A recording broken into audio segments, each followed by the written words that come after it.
Hi, this is Mike Palmer.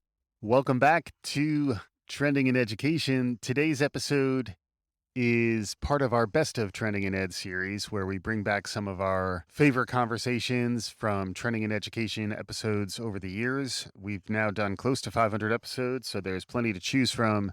This one is a conversation with Dr. Mohan Sawhney, who is at Kellogg School of Management in Evanston, Illinois, at Northwestern University. Mohan teaches technology, innovation, marketing there. He is leading their innovation program as they look to the future.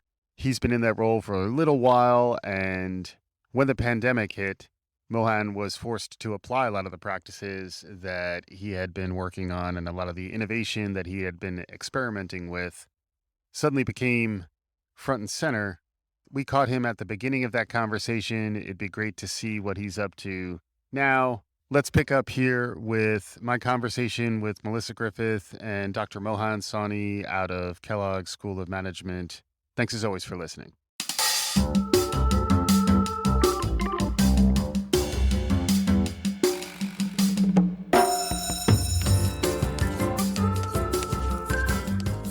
Really excited to have here with us Dr. Mohan Sawhney, author, professor from my alma mater, and now Associate Dean for Digital Innovation and McCormick Foundation Professor of Technology at the Kellogg School of Management.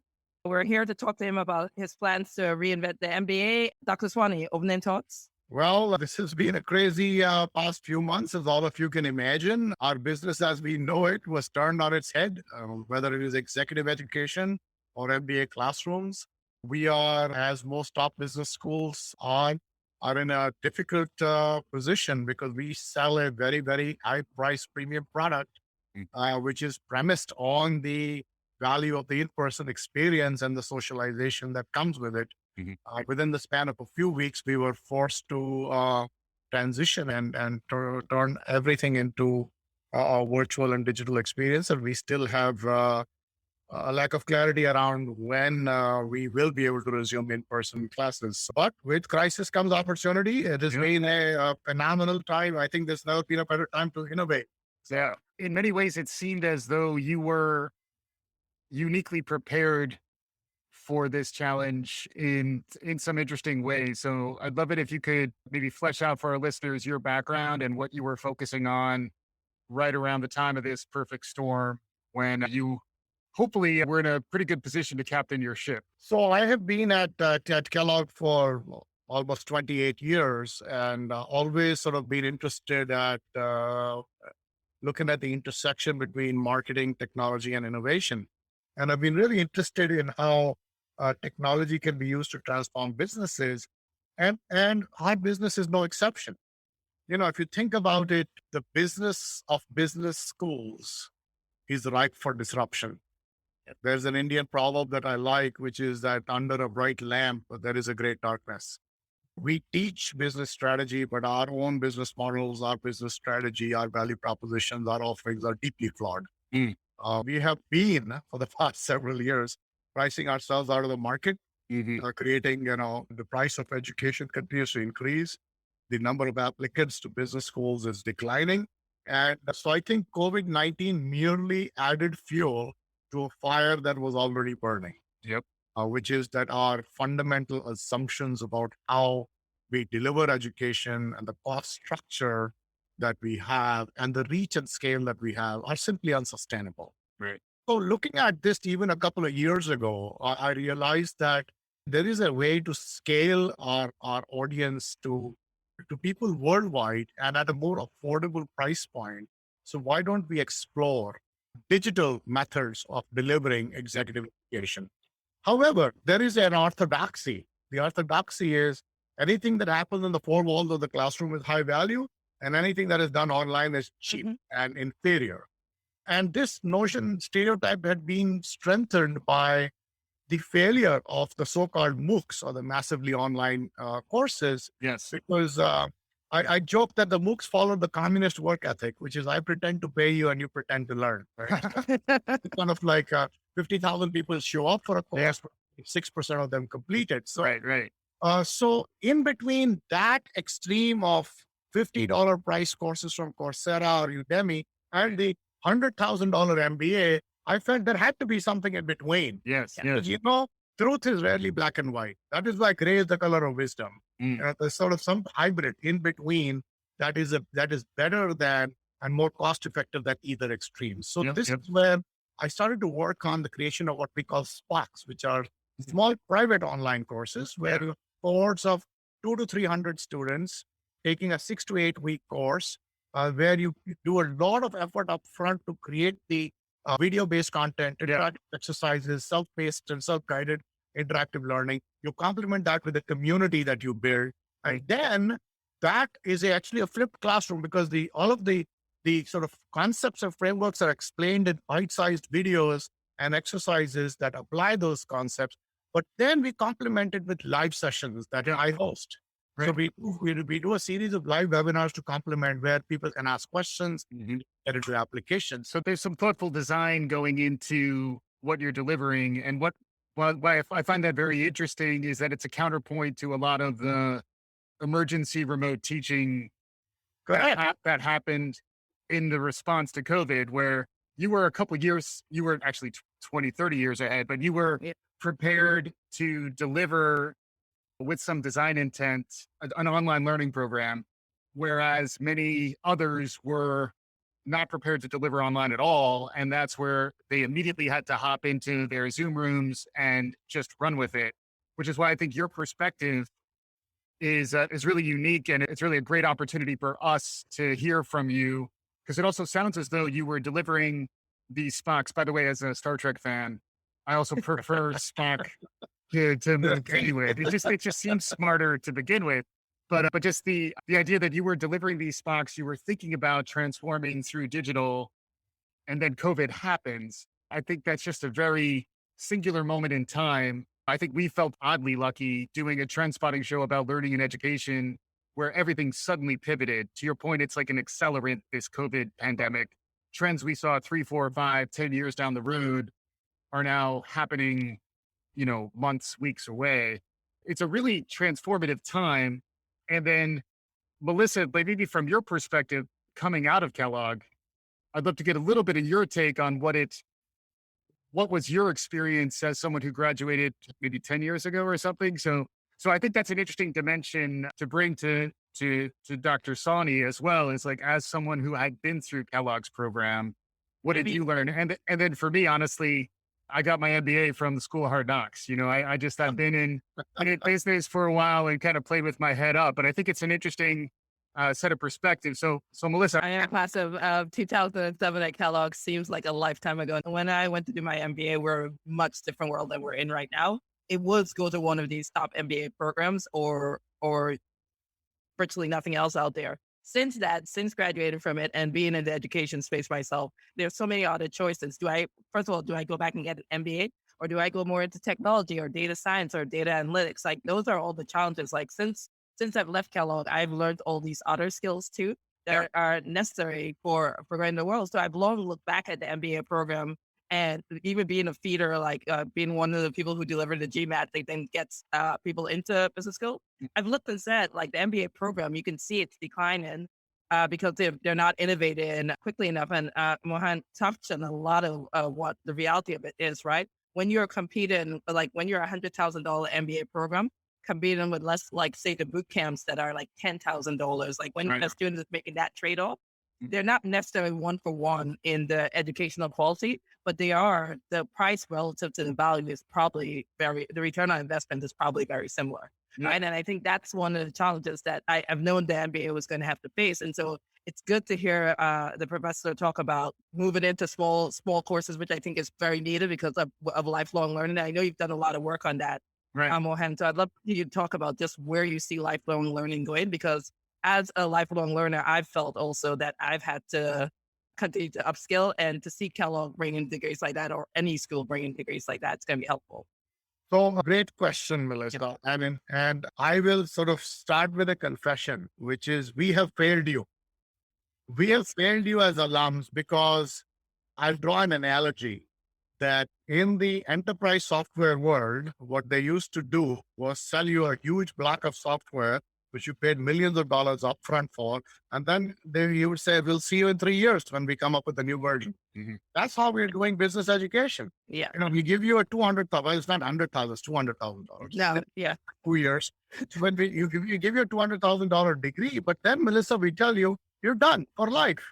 Well, that's not true. Your learning never stops. So what have we, when I say IBF failed you, what have we done to engage you on an ongoing basis to continue to upgrade you, upskill you, and more importantly, do it in a way that is responsive to your ongoing evolution of your needs, your career, your job. So, when the entire software industry has moved to SaaS, which is software as a service, think about Microsoft. They used to do Office 2010, Office 2013. Now they have Office 365. Instead of 3 years, every 3 weeks you get features. And whenever you log in, the software is up to date.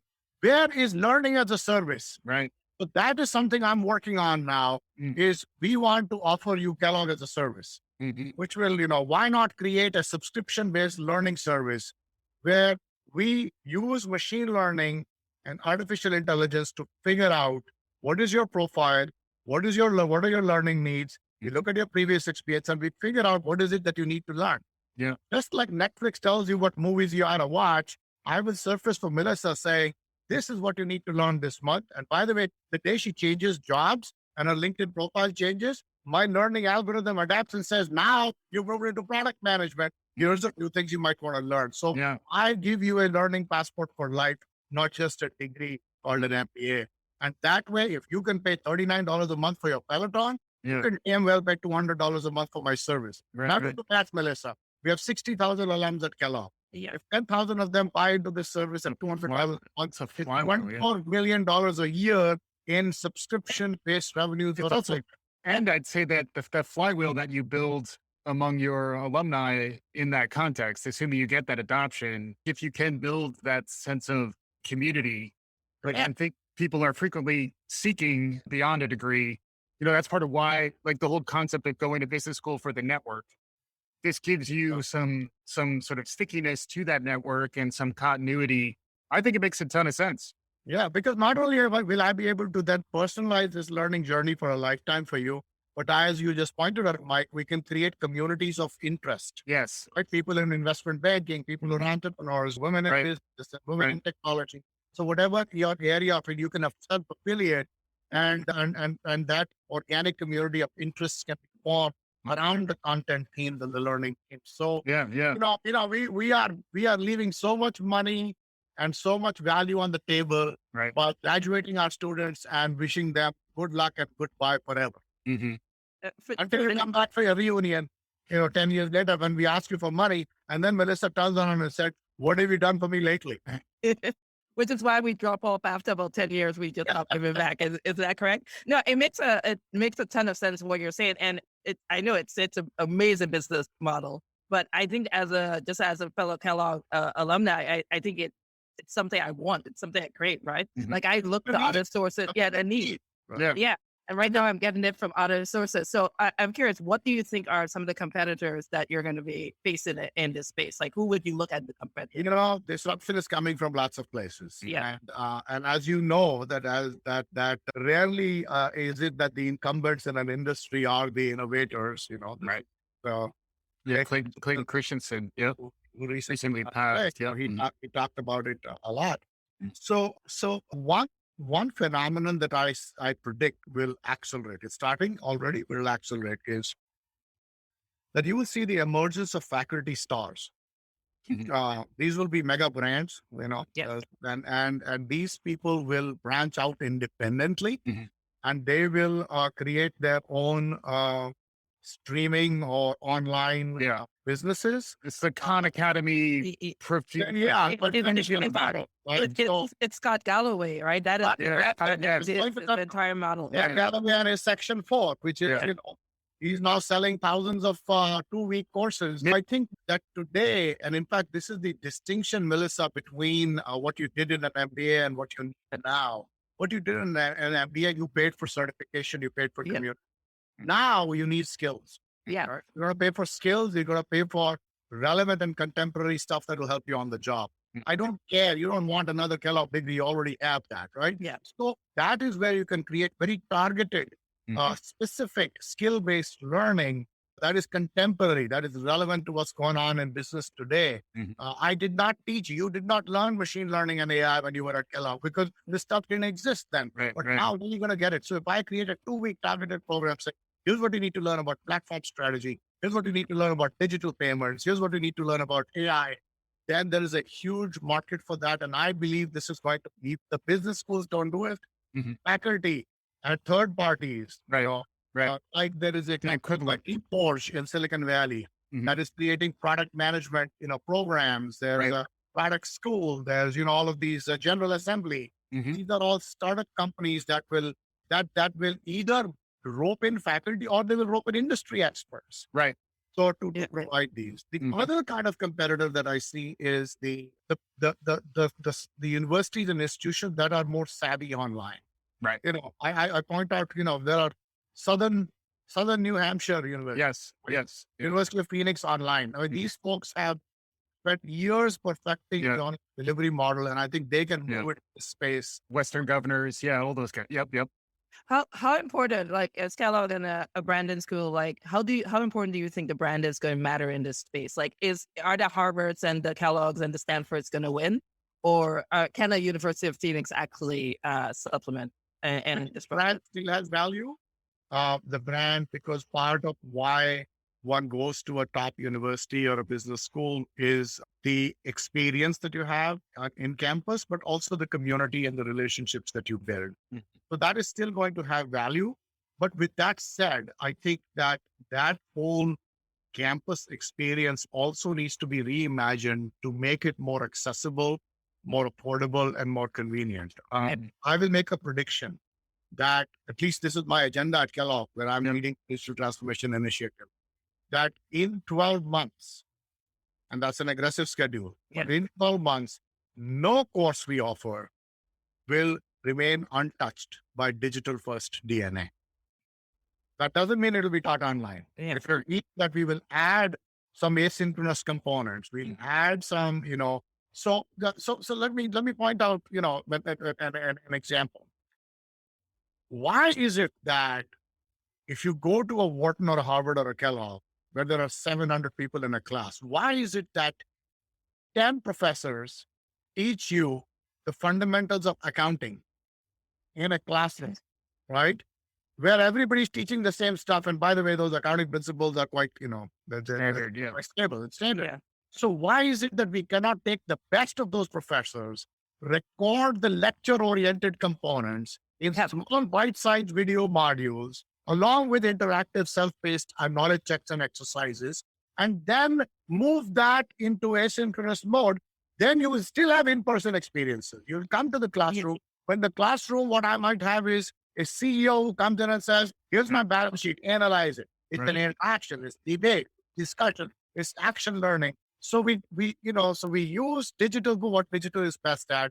We use the classroom for what classroom is best at. And you know who's done this? Retail. It's called omnichannel retail. Where is our omnichannel learning? Right.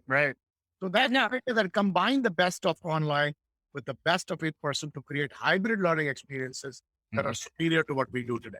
I mean, I think that's amazing because just if you think back on my Kellogg days, I remember, I don't even know if you guys still have that in place, how much value of premium we put on getting the best professors, and not everyone got the same experience, right? We used to have a bid. We had a whole bidding war, Mike, for, in case I've never explained the twisted nature that is business school. Sometimes we had to bid for our professors. And so you can only get to one really great professor or two really great professors in a quarter. Now you're saying you're going to bring that, you're going to democratize it. You're going to give it to everyone. I think that is awesome.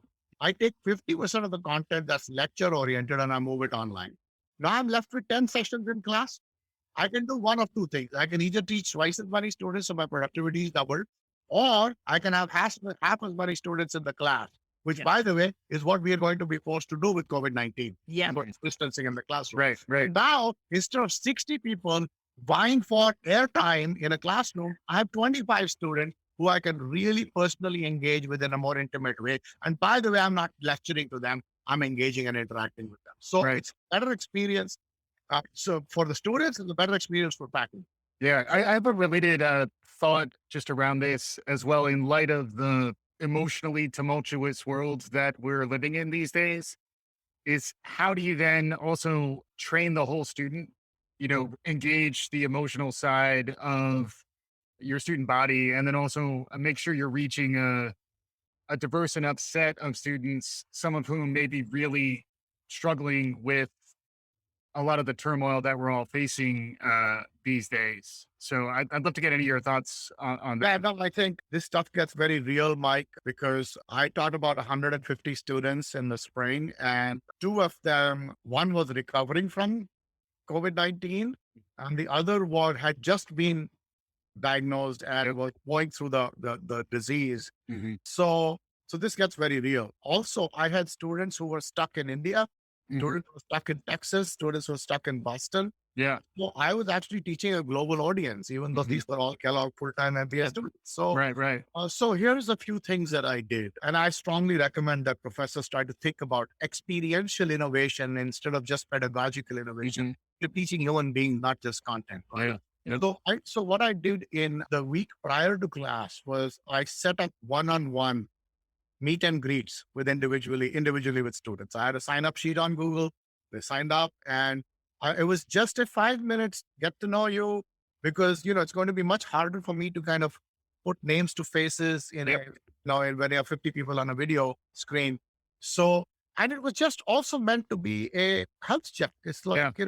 that's where I found out that this student of mine, she's from Turkey, she's in New York. She's like, I just had COVID-19. I mean, Right.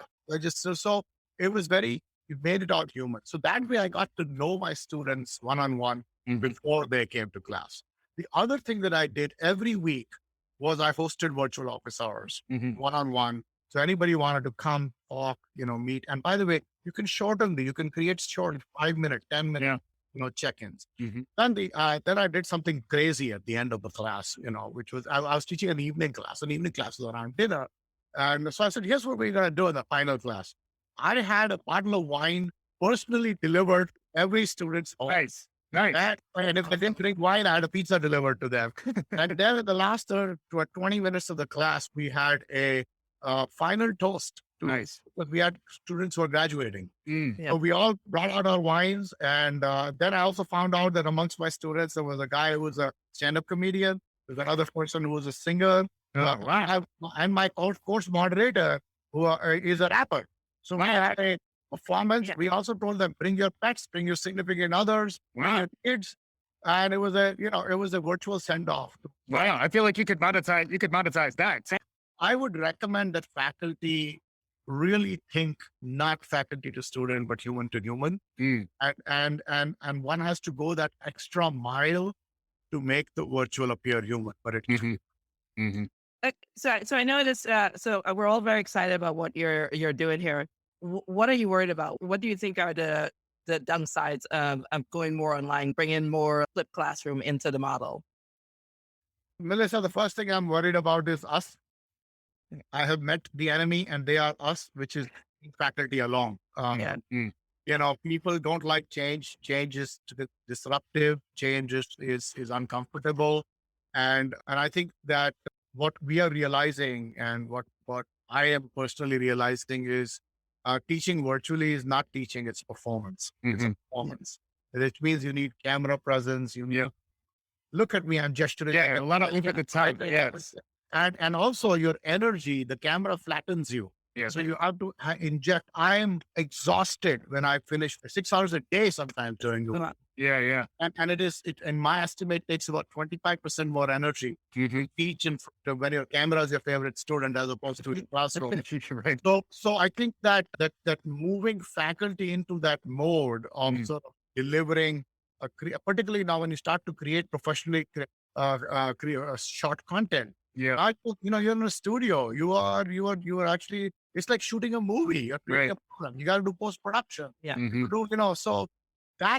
So change is going to be difficult, and we have to be sure that we are inclusive. Mm. That we are bringing people along on this journey because unfortunately the train is going to leave the station. Yeah. But the question is, how many people can we get on board, and how comfortable will they be? So that's, Melissa, one thing I'm Yeah. really worried about. The other thing that I'm worried about is, when and how will we be able to resume in-class experiences? Because I still believe that we cannot sustain, you know, the experience quality or for that matter, the price point. Mhm. If we tell students that congratulations, your fall quarter just went entirely online, Yeah. Mhm. that is not going to work. So we are struggling and trying to figure out, because guidance keeps changing. We don't know whether we'll be in stage 3 or stage 4 or stage 5. Yeah. Right. We don't know if we'll be able to, So it's easy, Melissa, to say that you want the in-class experience is the high value experience. But hold on, you Mhm. cannot go to the cafeteria. We'll have designated lanes when we Yeah. should walk to the classroom. Yeah. When you sit in the classroom, you'll be socially distant. Right. You have to wear masks the moment Yeah.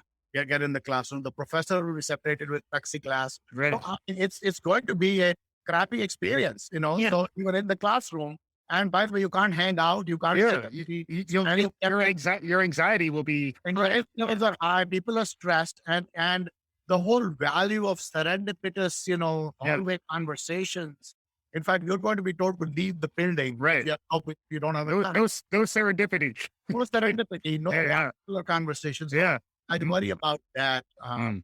That how can we continue to provide a high value in-person experience when social distancing and restrictions are in place? And Yeah. by the way, related to that is the problem that some of our international students may not even be able to make it back. Yeah. And unfortunately, a lot of faculty we have are old. Right. So they have the right to say, I'm not going into a classroom because I'm immunocompromised. I have, so then they will be teaching from their home. So Right. how do we manage all of those variables to make sure that the students have as high quality and experience as possible? So It's it's a challenging time. Yeah, it's fascinating.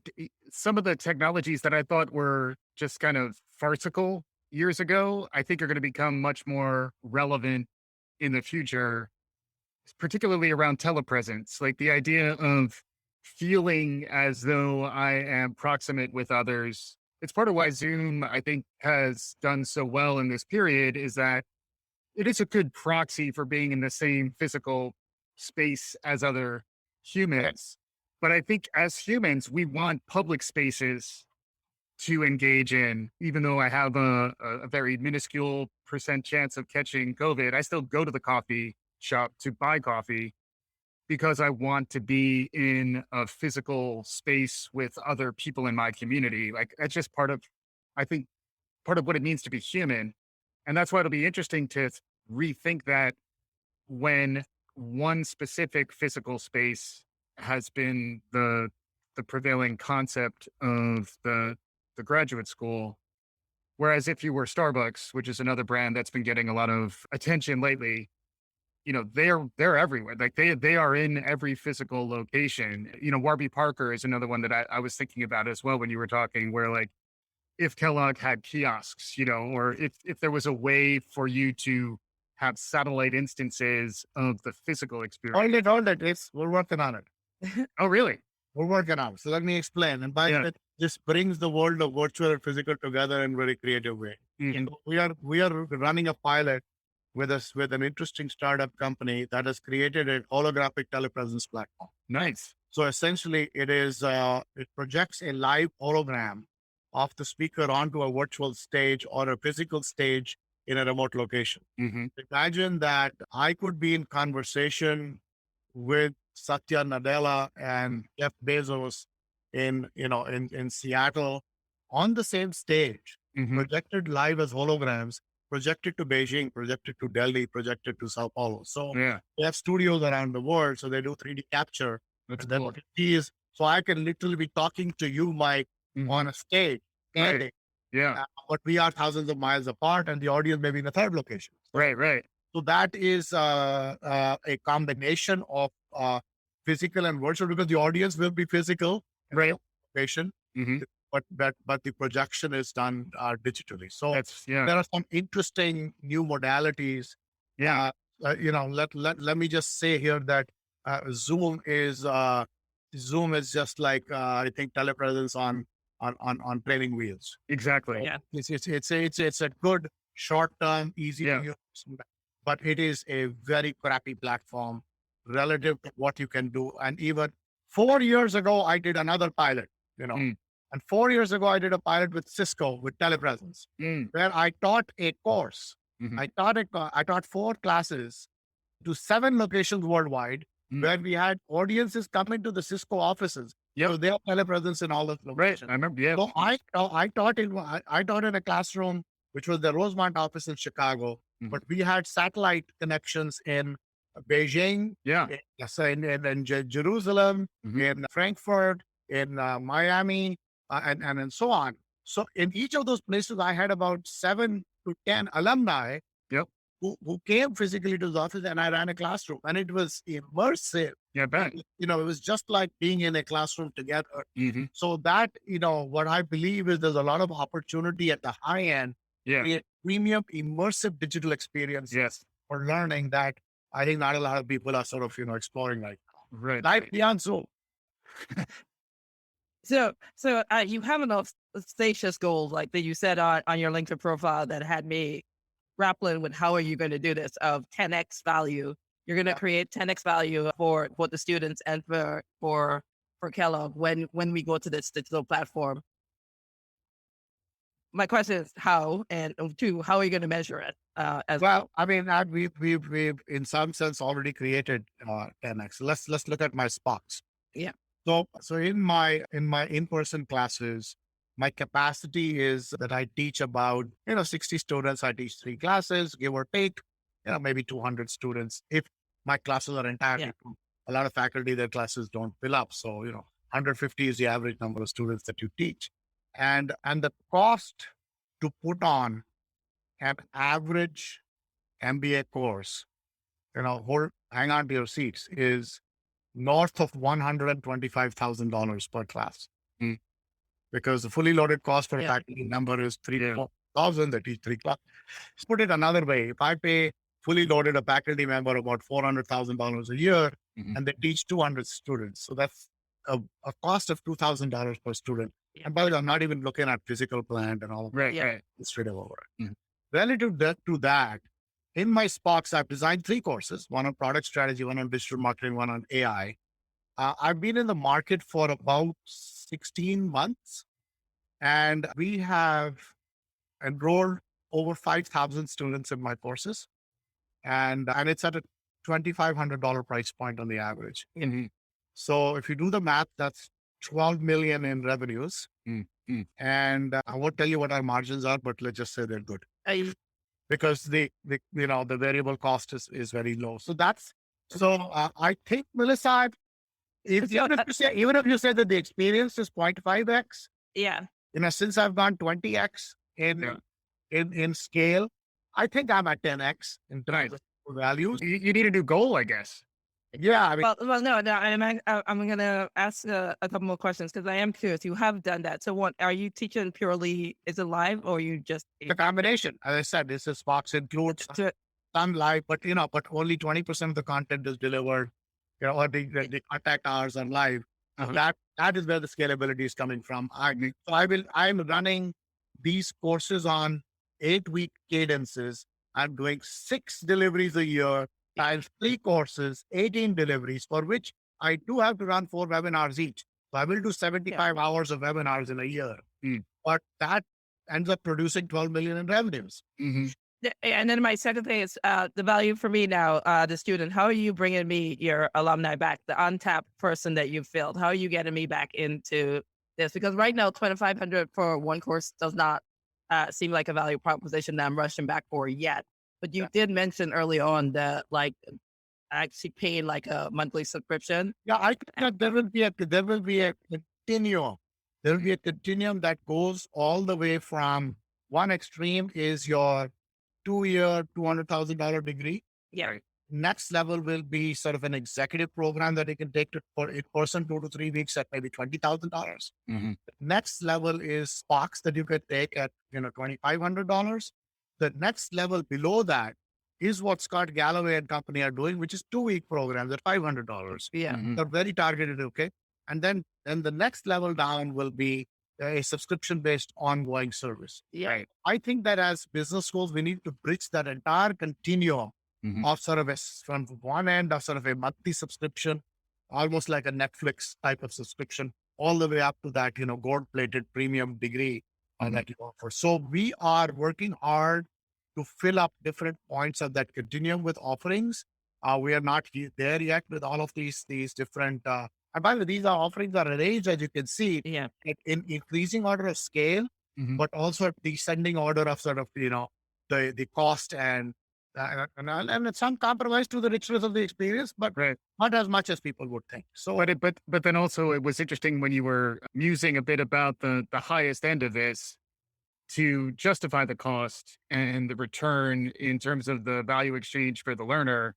That's where the really transformative immersive learning experiences will be designed. What fascinates you the most? Is it really across the continuum, or is it designing those really surely optimal deliveries at the high end, or designing something really scalable and algorithmic on the bottom end, or is it the whole ecosystem? no, I think that designing an algorithmic, personalized, lifelong learning journey Yeah. for the learner, like Melissa, who the value proposition that I will be a guide by your side for a lifetime. I think, and using the best of AI to personalize that learning. By the way, it's not going to be easy because that learning will also need to be chunked down in Yeah. learning objects that then can be flexibly combined into learning journeys. So there's a fair bit of engineering involved. What is a course? There's no such thing as a course. It'll be learning objects, which will be bite-sized concepts that you need to learn, self-contained with exercises and certification and and assessment. So that is it is a project that is at the intersection of object-oriented programming, software as a service, and AI and machine learning. Right. Yeah. So not an easy technical problem to solve. Right. That's what fascinates me the most. Yeah. And how much human mediation is needed there too? It's an interesting question. Like, how thin a layer of like human mediated engagement is needed to make it. There's no reason that you can't have human mediated engagement in multiple ways. So if I tell Melissa that I want her to pay $200 a month for this subscription service, which will feed her asynchronous content that will be personalized to her, well, there is no reason that I can't complement that with once a month live webinars with leading faculty members who talk about contemporary topics. For example, one of the contemporary topics I'm going to do a webinar on soon for a company is how do you do high touch sales in a business to business company when you are entirely virtual, right? So things like that we may complement that, and those may be potentially even offered as premium add-ons. Think of a basic cable plus premium. Pay-per-view movies. So I want to look at the cable model or the streaming model to see if there are analogs there. So that's where you can have a human touch. You can have communities built, and you can even add in career counselors who work with alums to say, hey, executive coaching type things. Coaching, career coaching. So we can add human layers to that. And we can do that either as part of the base offering or as premium add-ons where, Melissa can buy an hour of mentoring from a career coach. Or she can, more importantly, connect with an alum. Who may be able to guide her because we all want to give back. Or she could provide that coaching. Yeah, exactly. Come on. What are you giving to Kellogg? It's only about me, what I'm getting out of this, not the other way around. Thank you very much. Well, it's a platform for community building, for coaching, for mentoring, in addition to consumption. I'm excited. For your challenge ahead, and excited to see what's going to happen here, because it's a very interesting space, and it's a space that I thought we should have been moving and making a lot more progress in. So I've never been more excited. I've never been more busy. So despite the fact that I'm not traveling, I traveled 200,000 miles last year. I had already gone around the world in February this year. I'd done 25,000 miles by February until everything came. And what are you doing with all that extra time? Are you being more productive, or are you? I'm being way more productive, but I'm ending up doing a lot more. This new responsibility that I have. I'm literally, and of course, I was in March, I ended up sort of starting with busiest teaching time. I go out of my teaching in 10 weeks, and it happened to be those 10 weeks that virus hit. So I've just finished teaching 90 hours of classes virtually. Wow, you could do a teaching memoir of that period because that sounds pretty fascinating. One of the questions I know we're getting close to time. One of the questions we always like to ask our guests is, what trends are capturing your imagination these days? And frequently, something we haven't maybe talked about that may be sort of emerging. I know you touched on some interesting stuff around telepresence and some of the things that you're piloting, but if we're looking at the decade of the 2020s off to this difficult start, but accelerating into the future, what's capturing your imagination? I think what's capturing my imagination the most is that many of the assumptions that we held as gospel truth will be broken and shattered and turned on their head over the next 10 years. Mm. And while we may hide under the shade of the Ivy League and the brands that we have for a while, the shakeout is coming. And that shakeout is first going to hit smaller universities and colleges, second and third tier colleges, but eventually it's going to creep into every university. So we are going to have to, I think that 10 years from now, you will not recognize education, particularly business school education, which I think will be at the vanguard of it is to come. And, universities are some of the oldest living institutions. We have the most inertia, we have the most history, we have the most heritage, and we are the least amenable to change. But I think that over the next 10 years, I see an immovable object being hit by an unstoppable force. And it'll be interesting to see what results. It's attributed to both Alan Kay and Abraham Lincoln. The best way to predict the future is to invent it. It seems like you're on a good track. Thanks very much for your time. Really got a lot out of that conversation with Dr. Sawhney and Melissa. Hopefully you enjoyed it as well. It was really interesting to understand how much the context of the pandemic disrupted things and how Dr. Sawhney really leaned into that disruption. I think there are lessons to be learned in that for all of us. With that, we're going to wrap this episode of the Best of Trending in Education up. Hopefully you enjoyed it. Keep listening. We have some exciting interviews coming on Mondays for the next few weeks, and we'll continue to complement that with our Best of series, which will be dropping on Thursdays. Also, check out our separate feed on the future of work, which is dropping on Fridays these days. You can find out about all of this at trendingineducation.com. Also, track our Substack at palmermedia.substack.com.